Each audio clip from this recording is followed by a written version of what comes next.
Buenos días a todos y bienvenidos a la presentación del Barómetro de Empresas Inmobiliarias en España 2021.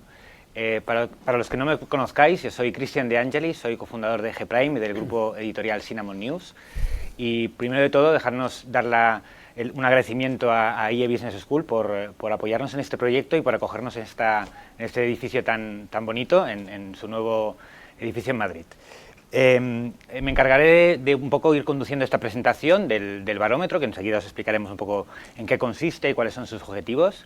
Antes, permitidme dar la palabra a Pedro Abella, que es director del programa ejecutivo de Dirección de Empresas Inmobiliarias en IE Business School y Managing Director de Asset Management de Terus. Pedro. Sí, muchísimas gracias por la presentación. Muchísimas gracias a todos por estar ahí, por seguirnos. Y es un honor el poder hacer esta presentación del Barómetro de Empresas Inmobiliarias junto con G-Prime. Desde hace mucho tiempo hemos apostado por el inmobiliario en nuestro programa principal, el que yo dirijo, y muchos otros que también tenemos. Y bueno, vamos a ver que es un barómetro donde hay cierto optimismo o bastante optimismo en la situación del mercado en general. Muchas gracias, Pedro. Y mi compañero Benito, periodista de G-Prime. Benito Badrinas. Gracias, Cristian. Buenos días a todos y gracias por acompañarnos en la presentación de la tercera edición del barómetro de G-Prime. Muy bien, pasamos al PowerPoint, si os parece. Os explicamos muy brevemente en qué consiste. Bueno, antes de explicaros los resultados, explicaros que esta es la tercera edición de este barómetro, ¿vale? Que empezamos en 2019. Muy rápidamente, ¿no? ¿En qué consiste, ¿no? Es un informe que se basa, muy importante, en una encuesta a 300 empresas del sector en España, poco representativas de todos los diferentes segmentos del real estate, y lo que intentamos hacer es captar cada año su opinión sobre las grandes tendencias del mercado, sobre la evolución de los principales activos en términos de oferta, de demanda y de precio, y es una manera de captar una información muy valiosa donde la fuente es el propio sector, ¿no? Es un poco el objetivo o el esquema general del estudio. Cada año planteamos unas preguntas que se repiten y que nos permiten una comparación a lo largo del tiempo sobre la evolución del negocio, la evolución del empleo, las inversiones, pero también introducimos cada año algún tema muy vinculado con la actualidad, muy vinculado con las propias tendencias del sector inmobiliario. Bueno, el objetivo, obviamente, es conocer el punto de vista sobre la marcha del sector de las propias empresas, tener una visión general sobre el negocio y las tendencias, y también, bueno, al final aportar una información relevante para todos los agentes de este negocio, para facilitar el análisis, ¿no? Para los profesionales y directivos del real estate. Pasaremos ahora a la presentación de los resultados y dejaremos para el final un pequeño espacio para turno de preguntas. Os animamos a formularlas si os apetece en el chat que tenéis al lado de la presentación, y al final de la presentación nos lo compartirán por el móvil y podremos tener un espacio de tertulia. Nos encargaremos de presentar los datos más o menos entre los tres y comentarlos, ¿vale? Y como veréis, estarán catalogados en 5 o un poco organizados en cinco puntos. Empezamos con situación empresarial, Benito. Pues el año pasado, que fue el año más impactado por la pandemia del coronavirus, los resultados y la evolución que nos hemos encontrado en las empresas del sector inmobiliario ha sido relativamente buena. Más concretamente, nos han dicho que 4 de cada 6 aumentaron la facturación en relación al año 2019. Un 17% se mantuvo estable y un 40% sí que tuvo un impacto negativo y sí que descendió en ingresos. De las que descendieron, un 20% redujo su cifra de negocio en más de un 20%. Sobre cómo les está yendo este año, pues obviamente mejor, la situación es mejor y eso se refleja claramente en las empresas del sector inmobiliario. El 60% prevé aumentar de forma importante su desempeño, su cifra de negocio en relación al 2020, y otro 31% prevé una subida moderada. Solo un 5% prevé que les vaya peor al año pasado. Pedro. Bueno, la verdad es que es muy interesante estas dos diapositivas. Lo que sí vemos es, y sorprende ver que muchas empresas han subido su facturación durante el año 2020 en plena pandemia COVID y sobre todo con el confinamiento. pero sobre todo lo que vemos en esta última es esa subida. Estamos hablando de 9 de cada 10 empresas, porque es verdad que 6 de cada 10 lo hacen sustancialmente, pero el 30% lo hace de forma moderada, es decir, que el conjunto de empresas que prevén que suba sustancialmente, que suba el desempeño es de 9 de cada 10, ¿no? Entonces es muy interesante y muy optimista. Y como decíamos, son unos datos que se han hecho al final del último trimestre, del tercer trimestre, y que ya prevén el final del año con unos datos ya que son hechos y son relevantes. Exacto.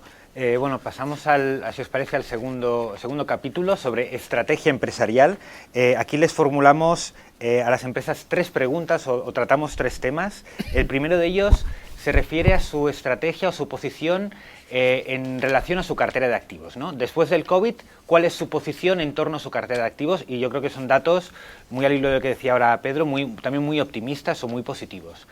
Básicamente, el 64% manifiesta tener una estrategia compradora en torno a su cartera de activos, el 33% tiene una posición conservadora y solo el 3% tiene una posición vendedora. Otro tema muy vinculado a la propia estrategia empresarial son las inversiones, y aquí resulta muy clara la evolución al alza de las inversiones, ¿no? Aquí, como veréis, el 29% prevé cerrar el presente ejercicio con un aumento sustancial de sus inversiones en relación al año anterior, y un 41% con un aumento moderado. En total, muy claramente, 7 de cada 10 empresas del sector inmobiliario en España prevén un aumento de sus inversiones durante el presente ejercicio. Pedro. Sí, bueno, esto es algo que también es muy optimista, es decir, que hay ganas de invertir, y cuando hay ganas de invertir es que hay capital que hay que invertir. Ya veremos luego en la parte de oferta-demanda qué es lo que ocurre, porque el problema con que se está encontrando el capital es con la falta de oferta, pero claramente ha habido un giro, y sobre todo después de verano, yo creo, donde ya las empresas empiezan a pensar en que el COVID está prácticamente pasado, que le falta muy poco, con casi un 80% de vacunación con pauta completa, y bueno, claramente ganas de invertir. Muy bien. Después también nos parece muy relevante que estas ganas o esta previsión de aumento de las inversiones no va acompañado en absoluto de que se genere una señal de alarma en torno al endeudamiento de las empresas, ¿no? De hecho, prácticamente todo lo contrario, ¿no? Como veis en el gráfico, el 67% de las empresas prevé mantener estable su endeudamiento en el ejercicio de 2021. Incluso un 12% sí que apunta que aumentará, y un 21% apunta incluso que este endeudamiento puede descender, ¿no? con un poco al final de este año. Sí. Esto es muy importante también. Este dato, la financiación al final es un dato clave en todas las inversiones. El hecho de que se reduzca la inversión, se mantenga estable, y que haya un muy poco ratio de empresas que lo puedan aumentar, significa que están saneadas, que pueden seguir con los proyectos o con las empresas inmobiliarias, y que no van a necesitar más endeudamiento, o que el banco no les está haciendo amortizar parte de ello, ¿no? Cuando hay empresas que sufren, y lo hemos visto en otras crisis que hemos tenido, lo que ha ocurrido es que los bancos enseguida han dicho: oye, vamos a amortizar para que el loan to value baje y que no tengamos problemas como luego los tuvieron, y sobre todo con el problema que está habiendo de financiación o sobre todo de la banca comercial. Muy bien. Pasamos a los activos, Benitos. Si pues a continuación vamos a repasar la opinión que tienen los directivos consultados sobre los diferentes activos del sector inmobiliario, y un poquito cómo pueden evolucionar a corto y medio plazo. Al final, lo que nos hemos encontrado es que residencial y logística, que tienen una buena inercia, pues continuarán con su dinamismo de los últimos trimestres, y se ve un poco más de incertidumbre en retail y oficinas, pero ahora vamos a repasarlo un poquito con más calma. Para empezar, vamos a hablar del suelo, ¿no? La demanda de suelo crecerá, en concreto el 75% de los consultados cree que aumentará la demanda, ¿no? Y en cambio la oferta pues no será tan dinámica, ¿no? Solo el 29% cree que la oferta de sueldo va a crecer en los próximos trimestres. Esto dará lugar a tensiones inflacionistas y más de la mitad de los directivos consultados espera que aumente el precio de la materia prima. En concreto, un 12% cree que subirán de forma sustancial los precios del suelo y un 47% espera que la subida sea más moderada. Pedro. Sí, bueno, algo muy lógico, es decir, hay más inversión, queremos hacer más proyectos, al final lo que ocurre es que se va a demandar más suelo, de ahí esa tendencia de las empresas a que piensen que va a incrementar la demanda de suelo. La oferta no va a subir igual, es lo que suele ocurrir, lo que comentaba antes, que al final tenemos ese problema de tensión entre oferta y demanda. Y bueno, la subida de precios evidentemente y claramente viene dada por esa falta de oferta que hay, ¿no? Es algo muy lógico, que bueno, que hay personas que no entienden, pero que es así, ¿no? Entonces, la subida de precios también vamos a ver si, porque a lo mejor se pueden producir algunas bajadas de rentas, como veremos en algunos casos, y si realmente puede llevar a esta subida de precios en algunos casos o bajada en algunos otros. Residencial. Vamos a repasar ahora el comportamiento del segmento residencial, tanto para compra como para alquiler. Evidentemente, el dinamismo que han arrastrado en los últimos meses continuará. En concreto, en el residencial para compra, el 75% de los consultados cree que va a subir la demanda y solo un 54% cree que subirá la oferta. Sobre los precios, la gran mayoría, 8 de cada 10 directivos consultados, creen que subirán un 21% de manera considerable y un 60% de manera más moderada. Residencial para alquiler, pues también el dinamismo que arrastra el residencial para compra se mantiene en el residencial para alquiler. 9 de cada 10 empresas dice que las viviendas para alquiler aumentará la demanda. La oferta también aumentará, porque un 75% espera que la oferta también suba y acompañe a esta demanda, pero este dinamismo también provocará que los precios suban de la vivienda para alquiler. Un 86% cree que de una forma, ya sea mucho o de forma más moderada, subirán los precios en los próximos trimestres. Claramente hay una demanda cautiva por el tema de COVID, por el confinamiento, donde se pararon muchas promociones. La demanda sigue habiéndola, tanto en residencial en compra como en residencial en alquiler. Evidentemente, y por la situación del mercado, por las nuevas formas de vida, economía colaborativa, etcétera, el alquiler va a tomar una posición más potente y evidentemente va a subir la demanda. La oferta también subirá porque va a haber muchas empresas que empiecen a hacer o que ya han empezado a hacer construcción, promoción para vivienda, tanto en compra como en alquiler. En alquiler, bueno, pues tenemos estas nuevas, que lo veremos más adelante, nuevas tendencias de co-living, co-housing, PRS, etcétera. Y el gran problema que hay, porque aunque va a aumentar la oferta, van a aumentar los precios. ¿Por qué se ve esto? Porque hay en alquiler una falta de oferta de 2 millones, dicho por ya varias empresas del sector que lo han analizado en profundidad. Y claro, 2 millones, aunque suba la oferta, pues es muy difícil de crear. Oficinas es uno de los sectores impactado por esta crisis del coronavirus, por el teletrabajo, también por la implantación de la distancia social dentro de los espacios de trabajo. Los resultados pues están un poco más abiertos. El 31% cree que la demanda de espacios de trabajo de oficina en los próximos trimestres aumentará, mientras que un 41% cree que descenderá.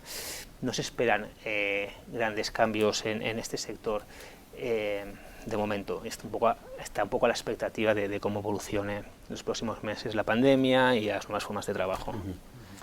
Sí, aquí quizás se ha producido un efecto, esto tenemos que pensar que a partir de septiembre, a la vuelta del verano, ha empezado a haber cierta actividad en la visita a edificios de oficinas. Hasta ahora quizá la demanda, o lo que piensan las empresas de la demanda a la baja, es por la reducción de espacios debido al teletrabajo, espacios más flexibles, etcétera. Es una opinión que tengo yo y por eso creo que va a la baja.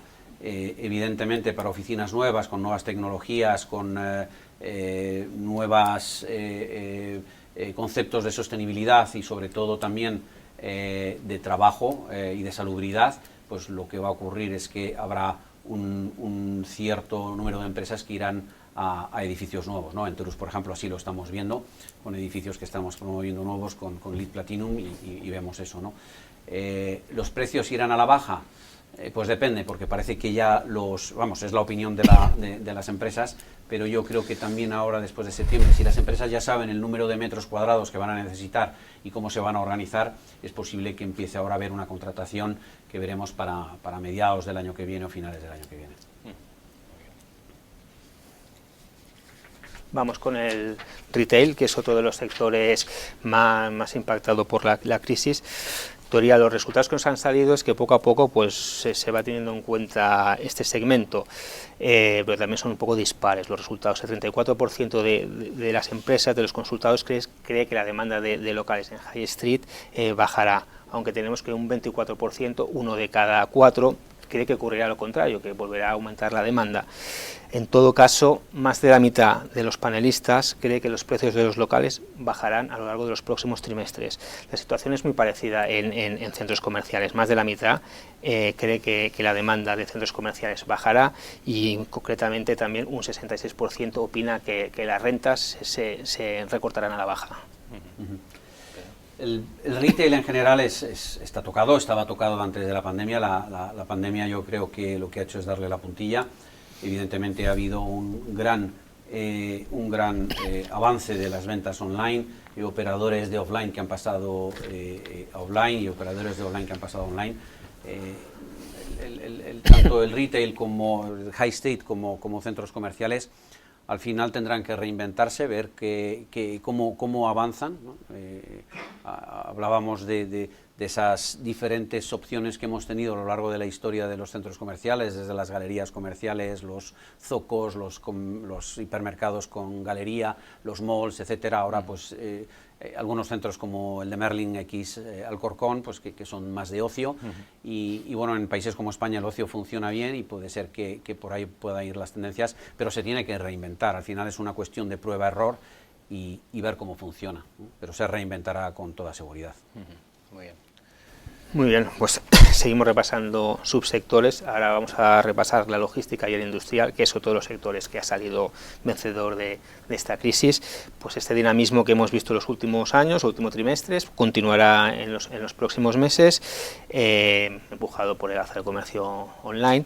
Así, el 89% de los consultados cree que la demanda subirá en los próximos meses y esto irá acompañado de un alza del precio. Concretamente, el 72% de los panelistas considera que los precios seguirán subiendo en el mercado logístico. Efectivamente, el producto estrella, el asset class estrella de la pandemia, empujado por las ventas online que se han hecho básicamente durante el confinamiento y después pues han seguido. Cada vez se vende más online, incluso, como decía antes, los operadores que han pasado de offline a online, pues al final sí que tienes esa experiencia de compra, pero comprando online, en cualquier tienda que vemos, como son los casos de IKEA, de Leroy Merlin, en pequeños centros, y esto ha impulsado que los centros logísticos, ya no solamente como hub, sino también lo que es el cross-docking, el picking, el last mile, la última milla, los lockers, ¿no? de Amazon, de correos, etcétera, y esas nuevas opciones que hay dentro del industrial, como pueden ser los dark kitchens, etcétera, etcétera, ¿no? Entonces esto es un impulso brutal para el industrial. Y finalmente el hotelero, un sector que se está empezando a recuperar en los últimos meses, un sector que también ha sufrido mucho a lo largo de la pandemia, pero que está cada vez, los inversores cada vez lo tienen más en cuenta. En los próximos meses, los resultados que nos salen en el barómetro es que el 62% de las empresas aprecian una subida de la demanda de activos hoteleros y el 40% cree que el precio de los hoteles aumentará en los próximos meses. Efectivamente, el sector junto con el retail es el que más ha sufrido. El retail, como decía, se tiene que reinventar. El hotelero al final depende del turismo. El turismo va a ir volviendo poco a poco. Ya hemos visto durante el verano que ha ido subiendo paulatinamente y seguirá subiendo. España es un país de turismo fundamentalmente y bueno, prueba de ello es esa apreciación de subida de la demanda. y de que, bueno, pues que los precios irán aumentando. También es verdad que habían bajado bastante, ¿no? por la falta de liquidez o de caja de algunas cadenas hoteleras o de algunos operadores o inversores. Muy bien, cambiamos entonces de capítulo, si os parece. Uno de los aspectos que hemos querido introducir en el barómetro se refiere a cómo influyen las actuaciones de las administraciones en el propio sector, ¿no? Es muy importante, y lo decía Pedro hace un momento, que la encuesta se ha realizado en septiembre, íntegramente en septiembre. Hemos tenido que correr mucho, pero para tener unos resultados muy actualizados. Pero esto puede influir de alguna forma en el aspecto de la regulación o la visión que tienen las empresas en torno a la regulación, porque es importante decir que en septiembre todavía no se había dado a conocer los detalles que se saben ahora sobre la nueva ley de la vivienda, ¿no? Pero bueno, simplemente es verdad que es una información igualmente muy reciente la que recoge este barómetro. ¿Qué nos dicen las empresas sobre este aspecto? Bueno, es muy significativo. Más de la mitad de las empresas, el 52%, califica de mala o muy mala la regulación del sector por parte de las administraciones. Para el 38% esta regulación, valga la redundancia, es regular, y para solo un 10% de las empresas la regulación en España de ese sector es buena o muy buena, ¿no? ¿Y cuáles son los problemas que identifican las empresas, ¿no? Esto es una respuesta múltiple, pueden elegir varios aspectos, y bueno, el que gana con diferencia es la agilidad de la administración y la justicia, que suscriben como problema de la regulación del sector el 83% de las compañías. Le sigue la falta de agilidad, el exceso de regulación y burocracia, y la normativa urbanística como principales factores o principales problemas en la regulación del sector. Pedro. Sí, es el eterno problema, y sobre todo el que ven los inversores, porque al final, pues tanto en una inversión, en una promoción, hay que enfrentarse a la administración. No es precisamente ágil, así lo demuestra lo que dicen la mayoría de participantes, y es algo que, bueno, pues que hay que ir trabajando poco a poco para dar esa sensación de seguridad y de agilidad a los inversores, promotores y empresas que al final ocupan edificios, hoteles, logística, etcétera, ¿no? Vemos nuevos, y que vamos a ver después, nuevos clases de usos tanto en residencial como en hoteles, como en oficinas, como pueden ser el Build to Rent, el co-living, el coworking, etcétera, y que ahora mismo están en un vacío legal. Y es verdad que, bueno, pues que hay administraciones más ágiles que otras. En el Ayuntamiento de Madrid hemos visto cómo con ciertos elementos, ciertas herramientas, como la declaración responsable, se puede trabajar más rápido, cómo están atacando este tipo de nuevos usos para poderlo regular rápidamente y que cada inversor, cada propietario se sienta a gusto dentro de la normativa. Y quizá el más temido es la justicia. ¿Por qué? Porque sigue siendo lenta, porque bueno, hay algunos casos que puede ir más rápido, como los casos express para desahucios, etcétera, y bueno, pues sigue siendo el caballo de batalla, ¿no? Pero bueno, eso es un problema también de la administración. La administración lo que tiene que hacer al final de cuentas es ayudar, trabajar y trabajar la iniciativa público-privada para poder resolver todos los problemas que tiene, sobre todo el de demanda, el de oferta y de oferta de vivienda social. Muy bien, pues ya nos entramos en la última parte de la encuesta. Ahora vamos a repasar aspectos más generales de mercado, vamos a repasar un poquito la situación, la percepción que tienen los profesionales, los directivos del sector sobre la evolución del mercado inmobiliario, la confianza que tienen sobre cómo puede evolucionar y un poco las tendencias de futuro que ven, ¿no? Sobre la situación que atraviesa el mercado inmobiliario actualmente, pues es casi 8 de cada 10 cree que es buena o muy buena. Si desglosamos un poco este porcentaje, un 11% de los panelistas ha contestado que la situación es muy buena y un 67% ha contestado que es buena. Solo un 22% considera que es regular. Más aspectos sobre la confianza, pues también la confianza va en aumento.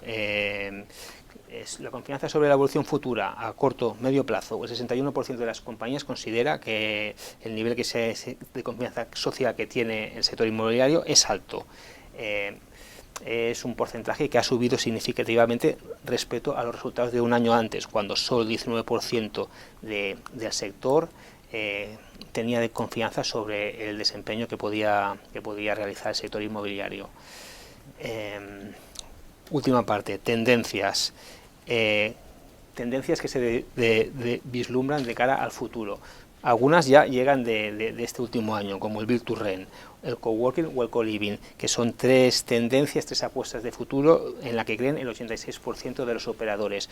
Otras tendencias que está generando y que están al alza dentro del sector: la sostenibilidad, los criterios ESG, cada vez más apreciados por las empresas inmobiliarias, y también un asset que también va en clara alza es la logística de última milla. Junto, otra tendencia es la construcción industrializada, que hemos visto que no acaba de despegar, no acaba de funcionar. El crowdfunding destinado al sector inmobiliario aún no se ha apreciado como algo importante para el sector. Finalmente, como dato final de este estudio, pues el sector considera que el real estate actualmente es un valor refugio ante las incertidumbres, ante la volatilidad de los mercados, ante la incertidumbre de la evolución económica.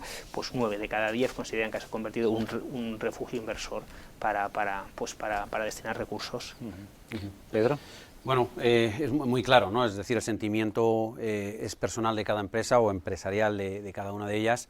Ese sentimiento se aprecia en la calle, el factor social también, ¿no? Lo vemos cada día en el tráfico, como ha aumentado desde el mes de septiembre, y bueno, creo que es algo muy positivo, porque un sentimiento de positivismo pues al final lleva a poder hacer más operaciones, a tener más confianza en el mercado. Y en cuanto a estas nuevas asset classes, a estos nuevos usos, al final vienen dados por los facilities, por los servicios que se dan, y que como ocurría hasta ahora en el mundo hotelero, pero que ahora se dan en otros usos, como puede ser el residencial, el industrial, el de oficinas, donde al final va a imperar un operador, ¿no? Entonces, esto es importante saber que hasta ahora un hotel era el que se valoraba y el que tenía su sentido por el negocio que creaba el operador. Hoy en día va a volver a pasar, o va a pasar con el de residencial, con el que opera el residencial, con el que opere las oficinas o el industrial, ¿no? Esto, bueno, es nuevo, pero lleva ya un tiempo, ¿eh? Lo que pasa es que hay que entender bien también cuál es cada uno de ellos. Hay bastante confusión en el mercado en qué es Build to Rent, si es igual que el co-living, y hay diferencias en el coworking también, y en algunos casos del industrial también, ¿no? Pero esto ha llegado para quedarse, y cada vez tenderemos a que todo sea más así y operado por operadores, valga la redundancia. Muy bien, bueno, nosotros hasta aquí la parte de presentación, y si os parece pasamos ahora a las preguntas que me han ido pasando por el móvil, y nada, nos la formulan a las 3, así que tres, muy bien. Así que nada, nos toca ahora intervenir sin guión, ¿eh? Sí. Mira, pregunta José, él dice: ¿cómo cree que puede afectar la ley de la vivienda al sector? ¿Pueden llegarse a congelar proyectos de Build to Rent que estaban previstos? Yo creo que esta es una pregunta bastante al hilo de lo que hablábamos, de lo que venía diciendo. Vinculado con Pensaba que no iba a salir esta pregunta, pero estaba claro que iba a salir, y además la primera. Claro. A ver, antes se ha hablado sobre la oferta y la demanda. Es evidente que esto es de primero de economía, o incluso los que elegimos ciencias en el colegio ya teníamos estos estudios, ¿no? Luego ya en la carrera ya se estudia pues más en detalle la elasticidad, la inelasticidad, etcétera, pero la ley de la oferta y la demanda lleva funcionando durante siglos, es muy clara, ¿no? ¿Cómo va a afectar al Build to Rent? Pues va a depender un poco también. Era el Build to Rent, ¿no? El co-living el que preguntaban, ¿no? Build to Rent, sí. Build to Rent, bueno, el Build to Rent pues se puede ver más afectado, porque al final el Build to Rent es construir, como la traducción literal, para alquilar. Entonces se diferencia un poco del co-living, porque el co-living es un poco más espacios comunes con rentas que puedes pagar a un operador, y el operador es quien paga la renta o gestiona para el inversor el edificio, ¿no? Pues ¿cómo puede afectar? Puede afectar de una manera sensible o sustancial, porque no es una cuestión de regular, sino, como dije antes, de ofertar, ¿no? La Comunidad de Madrid, con el Plan VIVE, creo que ha hecho un ejercicio que está muy bien, creo que está muy acertado, es crear viviendas donde el suelo es una concesión administrativa que le da al promotor, ¿no? Acaba de ganar uno de los lotes Culmia con, creo que es Avintia y otro operador de construcción. Esto lo que lleva es a que si yo tengo el suelo gratis y el suelo puede ocupar en mi balance un 25-30%, yo soy capaz con el mismo beneficio, en términos relativos, bajar la renta final un 30%. Entonces, de tener un 10, pues la puedo bajar a un 6,5, a un 7, con lo cual estoy ya compitiendo con mercado social o vivienda asequible, ¿no? Y es la única forma. Querer solventar el problema de la administración regulando al sector privado, pues hemos visto ya en ciudades como Sydney, como Berlín, pues que no funciona bien por una ley simple de economía, que es la ley de la oferta y la demanda. ¿Tú, Benito? Bueno, las informaciones que hemos recogido en las últimas semanas a raíz de la aprobación de la ley de vivienda, pues ya se ve, ¿no?, que hay un apartado que puede limitar el precio de los alquileres. El Build to Rent es desarrollar producto residencial para alquiler, además es desarrollar producto a un coste ajustado, con una rentabilidad ajustada para tener unos precios más o menos ajustados, que después te pueden gustar más o no, pero al final los números son lo que son y las rentabilidades que salen, los alquileres que salen son los que son. ¿Qué pasa? Que genera algo de incertidumbre esta ley, sobre todo para los grandes fondos internacionales que al final pueden colocar el dinero en un montón de mercados. Si en el mercado español hay esta ley que les genera, en según qué plazas especialmente, algo de incomodidad, pues quizás se van a buscar otro mercado y entonces se pueden perder proyectos. Y lo que quieres provocar, que es un control un poquito de alquiler, pues acabar siendo perjudicado, porque puede llegar a reducir la oferta. Ya se verá en el medio plazo. Tenemos un montón de preguntas. Voy a intentar combinar fáciles con difíciles, si os parece, ¿vale? A ver. Mira, nos pregunta Pedro Arana, dice desde Murcia, que lo especifica, dice, viendo que la inflación está desbocada, ¿es un buen momento para invertir en vivienda? ¿Qué pensáis? Bueno, esto ya aquí es más una opinión personal, ¿no?, de cada uno. Va a depender de las regiones. Esta nueva ley de la vivienda va a afectar, porque pueden ser las propias regiones o autonomías o localidades, en función de la tensión, las que puedan decidir si se hace o no se hace. La inflación está creada, la inflación subyacente, creo que hoy esta mañana está en el 1,4, es decir, lo que estamos viendo es que el resto, hasta el 5,5 que han anunciado, creo que ha sido esta mañana, es debido al precio de la energía, energía y petróleo, es decir, todas gas, todos los sectores, ¿no? España es un país energético dependiente y por tanto nos afecta siempre mucho los comportamientos de estos materias primas, ¿no? La inflación en el mundo inmobiliario, si se mantienen los intereses, siempre es buena porque va creciendo las rentas, si no nos las limitan, y entonces pues podría ser. ¿Cuánto va a durar la inflación? Esto ya es para economistas de primer grado, ¿no? Y va a depender también en función de lo que decía, de los tipos de interés. Si los tipos de interés se mantienen, que va a ser difícil, porque, por un lado hay mucha deuda de los estados y hay que mantener, no pagar más, pero por el otro lado no se puede mantener mucho. Entonces, veremos qué pasa. Voy a introducir otras dos preguntas, pero muy vinculadas con esta. Pregunta Tania Torres, dice, ¿ven sobreprecio o atisbo de burbuja en algún activo? ¿Vale? Y después Camila Valverde dice, ¿creen que la subida de tipos del Banco Central Europeo es inminente o seguiremos como ahora? Al final son preguntas muy de poner la bola de cristal, pero bueno, sí. No sé si os aventuráis, si os atrevéis, Pedro, Benito. No sé adelante. No, a ver, al final en vivienda los precios, por ejemplo, han crecido un poco desde el estallido de la pandemia, pero no parece excesivamente, al menos en el mercado español. Quizá hay otras zonas del mundo que están un poco más altos. Vamos a ver un poco cómo evolucionan los próximos meses. Es difícil prever cómo pueden evolucionar los próximos meses. Claro, con estos tipos de interés y con la financiación que te puedes ahora encontrar en el mercado, burbuja no parece que haya. No sé si tiene mucho recorrido, pero burbuja no parece que haya. Sí. No parece, efectivamente, por los precios que hay, por las tendencias, por el optimismo, pues parece que no. Habrá que ver la tendencia, cómo siguen los próximos pocos años, ¿no?, al corto plazo. En cuanto a los temas económicos, yo desde que Alan Greenspan salió de la Reserva Federal y dijo me he equivocado después de 15 años, pues yo de economía entonces no tengo ni idea, entonces yo no sé cómo responder a esa pregunta, ¿no? Ya hay ciertos índices, que pueden indicar una subida, pero de ahí a que se haga, por lo que decía, ¿no? Hay mucha deuda estatal y con muy por encima del 100% en la mayoría de los casos, y es un varapalo, ¿no? Para los estados. Ahí yo creo que es una pregunta que no, digamos, la resolución no afecta solo al real estate, afecta a toda la economía de forma vertical y horizontal, ¿no? Seguramente. Una pregunta un poco más técnica de José, dice, ¿qué porcentaje de los costes de construcción se espera para los próximos 2-3 años en términos porcentuales? Es verdad que nosotros hemos escrito algo sobre un poco la tendencia de los últimos tiempos, sí. Es un tema que está en el centro casi del debate, porque es verdad que los costes constructivos están creciendo, ¿no? Ahí, Benito, sí, como en todas las materias primas y demás, sí. ¿Verdad?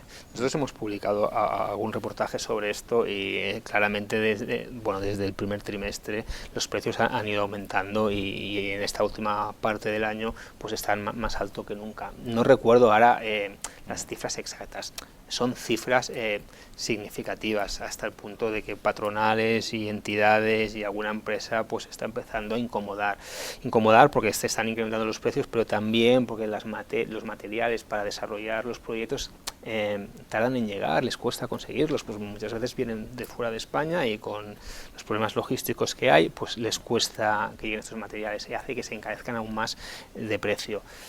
También es cierto que el sector en general prevé que esto sea pasajero y que a lo largo de, quizá no en la primera parte del año que viene, pero a lo largo de ya entrado el año que viene vaya poco a poco resolviéndose hasta llegar a un 2023, en el primer trimestre del 2023, donde estos problemas ya no existan. Pero bueno, a corto y medio plazo sí que se prevé que haya un poco de tensiones en precios y en la llegada de material para construir. Sí, yo opino lo mismo. Es verdad que este cuello de botella de la distribución está afectando. Depende de los años. Una promoción de 3 años y de pasajeros son 2 años, tenemos ya problemas, ¿no? Nosotros tenemos algún caso en alguna promoción de oficinas donde el constructor ha hecho acopio ya de los materiales y le ha salido más barato alquilar una nave donde acopiar todos los materiales de toda la obra que estar pensando si le van a llegar, si va a tener penalizaciones por los retrasos, si le van a subir el precio, y con eso lo ha solucionado. Incluso con el precio del alquiler de la nave creen que les va a salir más barato, ¿no? Y es una forma de asegurarse que cumplen con el contrato, ¿no? Vamos a ver qué pasa. Muy bien. Ani nos pregunta, ¿cómo afectarán los pisos turísticos a las rentas de los pisos de vivienda habitual? ¿Cómo afecta la presencia de los pisos turísticos a la dinamización de los alquileres habituales? ¿Hay cabida para que coexistan ambos? Es verdad que es un tema que estaba muy en el debate antes de la pandemia, después desapareció un poco el problema porque desapareció el turismo prácticamente de la noche a la mañana, pero vuelve a estar de alguna forma o se puede volver a poner en el mercado. ¿Cómo creéis que si realmente pueden coexistir de alguna forma y cómo afecta uno a otro? Al final el caso de Barcelona siempre genera tensiones. Yo lo he seguido especialmente y la relación entre los vecinos y los pisos turísticos, hombre, siempre ha sido un poco complicada. Evidentemente es más presión residencial. Si colocas a turistas en pisos o vienen turistas, ya sea hoteles, pisos, hay más presión residencial. Con lo cual eso siempre va a estar ahí. Hombre, si está regulado y ordenado siempre es mejor que no que funcione un poco un mercado un poco más salvaje. Se ha notado en Barcelona cuando los turistas han desaparecido que la oferta en aquí ha aumentado momentáneamente, pero bueno, ha sido algo muy puntual, que al final tampoco ha servido para aumentar el parque. Sí. Aquí creo, como dices, que la regulación puede ser buena, una regulación que deje cierta libertad en la oferta-demanda. Sobre todo para crear apartamentos dignos, ¿no? Porque hemos visto cómo la gente ha dicho, bueno, pues meto aquí, mira, he encontrado estos muebles por aquí, los meto, me sobraban estos platos de casa, los meto aquí, y al final no es bueno ni para el mercado inmobiliario ni para el turismo, porque la gente se va con una sensación de he tenido un apartamento que he pagado porque estaba en el centro, pero no era lo que yo tenía, ¿no? Entonces, si esto se regula y se dice, oye, usted para hacer esto tiene que tener estas condiciones, estos elementos dentro del apartamento, pues evidentemente tendremos un mercado mejor con eso, ¿no? Residencial, pues sí, le va a afectar, es decir, si hay zonas donde la gente o propietarios, y recordemos que la mayoría de propietarios son privados en España, porque hay un 10-12% de grandes tenedores de vivienda en alquiler, el resto es privado, pues evidentemente pues les va a afectar. Decías que había una demanda no atendida, una falta de oferta de 2 millones de viviendas, al final en parte es regulación y parte forma parte del mismo problema, básicamente de la oferta, ¿no? de oferta que hay. Plantearé una última pregunta para no alargarnos más de tanto, y además yo creo que es una pregunta que me da además con un comentario. Dice Roberto: el mercado de oficinas de Madrid parece que no se recupera y la contracción se mantiene en los niveles de 2020, un año malo. ¿Para cuándo se espera que aumente el aumento de la contratación, que nos devuelva a los niveles de 2019? Y termina, dice: gracias por toda la información, buena lectura para este puente. Qué bien. Sí. ¿Qué os parece? Ahí quizás es un poco lo que yo decía, ¿no? de lo que ha ocurrido hasta ahora en el mercado de oficinas por la incertidumbre de qué van a hacer las empresas, ¿no? Si se ha reactivado por lo menos las visitas después del verano, que a lo mejor ya muchas empresas tienen claro si ya teletrabajan 2 días, 1 día o 0 días y trabajan en presencial la mayoría del tiempo. La contracción, bueno, pues sí, no ha sido un año bueno con respecto a años muy buenos, ¿no? En los últimos datos que tenemos de mercado, por lo menos en Madrid, estamos entre 220 y 290.000 al tercer trimestre de metros cuadrados de contratación, y que cerremos el año con 300 y pico, 400. Bueno, no está mal, para un año tan raro no está mal.